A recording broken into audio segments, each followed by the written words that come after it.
더불어민주당과 정부, 청와대가 집중호우 피해 복구를 위해 이번 주 내로 특별 재난 지역을 추가로 지정합니다. 다만 이미 편성돼 있는 예비비로 충당이 가능할 것으로 보고 4차 추경 편성은 보류했습니다. 최민기 기자가 보도합니다.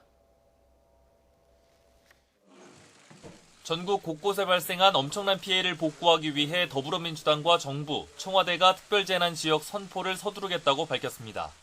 이를 위해 앞서 지정했던 경기와 충청, 강원도 등 7곳 외에 광주, 전남, 전북, 경남 등 17곳에 대한 조사를 진행 중이라고 설명했습니다. 신속한 지원을 강조한 만큼 이미 11곳에 대한 조사가 마무리 단계고 최종 결정도 이번 주를 넘기지 않을 것이라고 강조했습니다. 중부지방 7개 시군의 특별재난지역 선포에 이어서 남부지방도 피해가 집중된 읍면동을 집중조사해서 신속하게 처리해 주시기 바랍니다. 현실성 지적을 받은 재난지원금도 2배 올립니다. 사망지원금은 1,000만 원에서 2천만 원으로, 주택침수 지원금도 100만 원에서 200만 원으로 높입니다. 주택이 모두 파손된 경우 1,300만 원, 반파된 경우 650만 원 지급하던 지원금도 일부 상향한다는 방침입니다. 다만 4차 추가 경정 예산안 편성은 유보했습니다.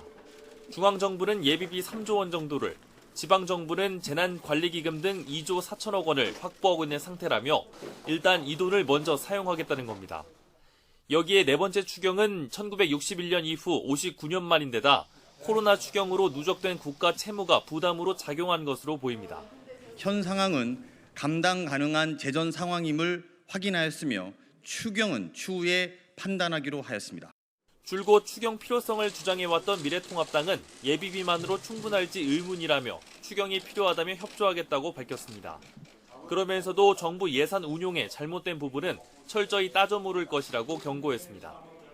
정부가 지금 당장 예비비를 지출하겠다고 하는데 그것도 요목에 맞게 분석한 것인지 좀 들여다보고자 합니다.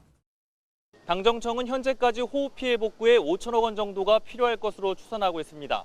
하지만 아직 장마가 끝나지 않았고 추가 피해 신고도 잇따르고 있는 만큼 4차 추경 편성도 배제할 수는 없는 상황입니다.